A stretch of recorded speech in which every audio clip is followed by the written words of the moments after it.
Hi and welcome to another episode of Property TV, and in this week's edition we'll be looking at house prices, which yet again have gone up. Now, depending on what house price index you believe, they've gone up by different amounts.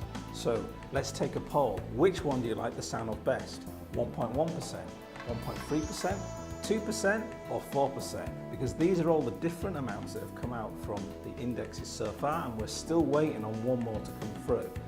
Now, the most accurate of all of them is the one that we typically use, and that is around 1.3% at the moment on an annual basis.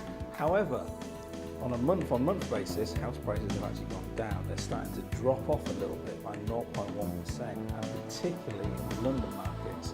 What's really pushing prices up right now is still the east of England, Wales, and also little areas in the north. But London itself is not looking so good. The first time since June 2011, house prices have actually dipped on a negative margin. In fact, on an annual basis, they're down by 0.7%. On a month-by-month basis, 0.8%. Now, this really means that despite the average house price still being £584,000 and the rest of it, you are impacted by this in London by several of the big boroughs which are really leading that downsurge. Let's look at a few of them. The City of Westminster down 14.9% annually. Hammersmith and Fulham 4.5%. And Wandsworth down 6.8%. So some of these boroughs are really pushing down the price, which is impacting obviously on the overall transactional volume which is going on, which is leading to this negative charge in London.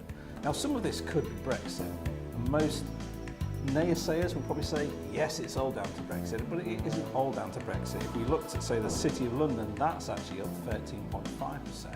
But remember, transaction volumes in that area are significantly less than some of the other areas. So overall, despite this being the first time since June 2011 that house prices have dipped down, we're going to have to see what plays out in the next quarter to find out, is this a trend that's going to continue, or is it just a temporary blip? Now let's go back to the regions to find out what's going on around the UK. And in fact, 80% of the unitary authorities have seen record prices going through the roof this year. In particular, some areas much stronger than others. So let's have a look at them. East of England up 4.5% annually, which is really, really strong. The Southwest up 4%. And when we look at other areas, the Northwest, East Midlands up 3.9% and 4% respectively.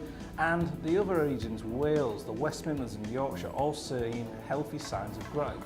Which just goes to say that if we look back to our Brexit analysis last week of London, that Brexit doesn't really appear to be impacting the regions as much as some people thought it would.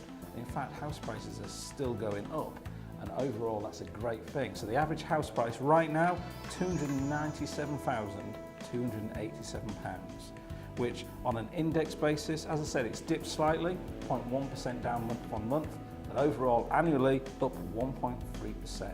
And if we take out London and the South East and just look at the other regions, it's actually up 3.3%, which shows that that growth is really, really strong and very healthy.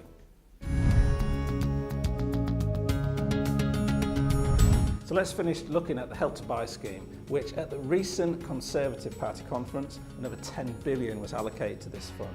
So this is going to help those people looking to get on the housing ladder quickly get onto the housing ladder much faster than they would have done if they were just relying on, say, the bank of mum and dad. It's also going to mean that those prices will probably remain constant because of the fact that our house builders are not building enough houses, and even despite the pressure on councils to build more houses, it's going to be a good 10 to 20 years before we really see that impact coming through. The Help to Buy scheme is in place till 2021, so if you're not on the ladder at the moment and you're looking to get onto the ladder, do check that out because that may help you. And finally, I want to end by inviting you to clear your diaries for the 1st to the 2nd of December. Why? Because we're going to be holding the inaugural Property and Finance Summit, and you're invited. Taking place in central London, over 2 days we're going to be answering critical questions, including, with the focus of the government on destroying the private rental sector, what's next? And given that hostile environment, what should a property investor, a landlord, an entrepreneur or business owner do to protect your livelihood, your business, and to get through to the next level of the new private rental sector, which is surely bound to come? We have a ton of great speakers, panelists, workshops and exhibitors already planned for you. We'd love to see you there. So make sure you look out for the early bird tickets, which will be going on sale very, very shortly. Look forward to seeing you at the Property and Finance Summit in London on December the 1st to the 2nd.